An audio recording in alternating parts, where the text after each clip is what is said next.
Hi all, എല്ലാവർക്കും rainbow വേൾഡിലേക്ക് സ്വാഗതം.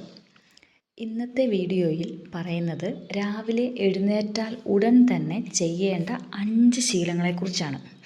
ഇത് നിങ്ങൾ ചെയ്തു തുടങ്ങിയിട്ടുണ്ടെങ്കിൽ നിങ്ങളുടെ ലൈഫിൽ ഒരു വലിയ മാറ്റം നിങ്ങൾക്ക് കാണാൻ സാധിക്കും. രാവിലെ എഴുന്നേറ്റാൽ നമ്മുടെ ചിന്തകൾ ഒരു ട്രാഫിക് പോലെ, ഒരു വലിയ മഴവെള്ള പാച്ചിൽ പോലെ ഇങ്ങനെ പോയിക്കൊണ്ടിരിക്കുകയാണ് അല്ലേ. ഒരു ദിവസം തുടങ്ങുമ്പോൾ നല്ല കാര്യങ്ങൾ ചെയ്യണമെങ്കിൽ മനസ്സിന് വേണ്ട പോഷകങ്ങൾ നമ്മളിങ്ങനെ കൊടുത്തുകൊണ്ടേയിരിക്കണം. അപ്പം അങ്ങനെ എന്തൊക്കെ കാര്യങ്ങളാണ് കൊടുക്കേണ്ടതെന്നാണ് ഇപ്പം ഞാൻ പറയാൻ പോകുന്നത്. ഓക്കെ, ഒന്നാമത്തെ പോയിൻ്റാണ് സൈലൻ്റ് ആകുക. നമുക്ക് വെറുതെ ഒന്ന് നമ്മളെ തന്നെ നിരീക്ഷിക്കാം. എന്തൊക്കെയാണ് നമ്മളുടെ ചിന്തകളിലൂടെ ഇങ്ങനെ കടന്നു പോകുന്നതെന്ന് നമുക്ക് നമ്മളെ തന്നെ ഓർക്കാം. ഒന്നെങ്കിൽ അങ്ങനെ ചെയ്യാം, ഇല്ലെങ്കിൽ രാവിലെ എഴുന്നേറ്റ പാടെ നമുക്ക് ഒന്ന് നന്ദി പറഞ്ഞുകൊണ്ട് ഇങ്ങനെ ഇരിക്കാം. നമുക്ക് കിട്ടിയ ശരീരത്തെ ഓർത്ത് നമുക്ക് നന്ദി പറയാം, നമ്മളുടെ ഓരോ അവയവങ്ങളെ ഓർത്ത് നമുക്ക് നന്ദി പറയാം അല്ലേ.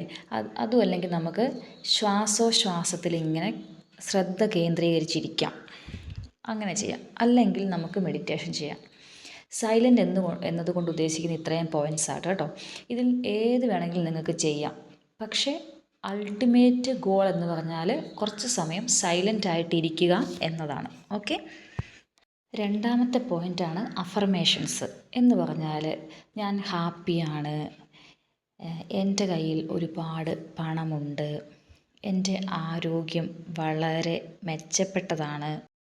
ഇങ്ങനെയുള്ള കുറച്ച് അഫർമേഷൻസ് നിങ്ങളിങ്ങനെ പറഞ്ഞുകൊണ്ടേയിരിക്കുക. അടുത്ത പോയിൻ്റാണ് വിഷ്വലൈസേഷൻ. നിങ്ങളിൽ പലർക്കും അറിയായിരിക്കും വിഷ്വലൈസേഷനൊക്കെ എന്താണെന്ന്. നിങ്ങൾക്ക് വേണ്ട കാര്യങ്ങൾ നിങ്ങൾക്ക് കിട്ടിക്കഴിഞ്ഞതായിട്ട് നിങ്ങളിങ്ങനെ മനസ്സിൽ വിഷ്വലൈസ് ചെയ്തുകൊണ്ടേയിരിക്കണം. ഇപ്പം നിങ്ങൾക്കൊരു ജോബ് വേണമെന്ന് വിചാരിക്കുക. നിങ്ങൾക്കിപ്പോൾ ജോലിയില്ലാത്ത ആൾക്കാരാണെങ്കിൽ നിങ്ങൾക്കൊരു ജോലി വേണം. അപ്പോൾ നിങ്ങൾ എന്ത് ചെയ്യണം? നല്ലപോലെ ഒരു ജോലി കിട്ടുന്നത്, നിങ്ങൾ ആഗ്രഹിച്ചൊരു ജോലി കിട്ടുന്നത്, അവിടെ നിങ്ങൾ ഹാപ്പി ആയിട്ട് വർക്ക് ചെയ്യുന്നത്, നിങ്ങളുടെ കൂടുതലുള്ള കൊളീഗ്സ് എല്ലാവരുമായിട്ട് നല്ല മിങ്കിളായിട്ടിരിക്കുന്നത്, ഓക്കെ, അങ്ങനെയുള്ള വിഷ്വലൈസേഷൻസ് നിങ്ങളിങ്ങനെ കണ്ടുകൊണ്ടേയിരിക്കണം. അതാണ് വിഷ്വലൈസ് ചെയ്യുക എന്ന് പറഞ്ഞാൽ. നെക്സ്റ്റ് പോയിൻ്റാണ് എക്സസൈസ്. ഞാൻ എൻ്റെ വീഡിയോയിൽ എപ്പോഴും പറയുന്നൊരു കാര്യമാണ് എക്സസൈസ് മോസ്റ്റ് ഇമ്പോർട്ടൻ്റ് ആയിട്ടുള്ളൊരു കാര്യമാണെന്ന്. അതുകൊണ്ട് കൂടുതലായിട്ട് അതിനെക്കുറിച്ച് പറയുന്നില്ല, ഒറ്റൊരു പോയിൻ്റേ പറയുന്നുള്ളൂ. ഒരു 20 മിനിറ്റ്സ് എങ്കിലും എല്ലാവരും എക്സസൈസ് ചെയ്യുക, നമ്മുടെ ഫിസിക്കൽ ഹെൽത്തിനും മെൻ്റൽ ഹെൽത്തിനും വേണ്ടിയിട്ട്. അടുത്ത പോയിൻ്റാണ് റീഡിങ്. റീഡിങ് എന്ന് പറയുമ്പം നമുക്ക് പ്രയോജനമുള്ള ബുക്കുകളൊക്കെ വായിക്കുക. എന്തെങ്കിലും നോവലുകളോ കഥകളോ ഒന്നും വായിച്ചിട്ട് കാര്യമില്ല.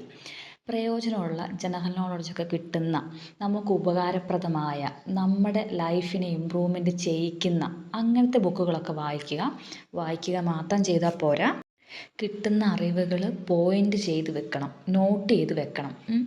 അപ്പം എന്നിട്ടോ അത് നമ്മുടെ ലൈഫിൽ അപ്ലൈ ചെയ്യാവുന്ന സ്ഥലങ്ങൾ, സിറ്റുവേഷൻസ് ഉണ്ടെങ്കിൽ നമ്മൾ അപ്ലൈ ചെയ്യണം.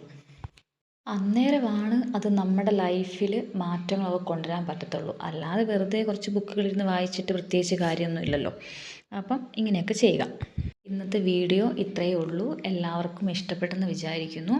നിങ്ങൾക്ക് ഇതിൽ നിന്ന് എന്തെങ്കിലും ഒരു മാറ്റം കൊണ്ടുവരാൻ സാധിക്കുമെന്നൊക്കെ തോന്നുന്നുണ്ടെങ്കിൽ, നിങ്ങൾക്ക് ഈ വീഡിയോ ഇഷ്ടപ്പെട്ടെങ്കിൽ ഒന്ന് ലൈക്ക് ചെയ്യുകയും സപ്പോർട്ട് ചെയ്യുകയും ചെയ്യണേ.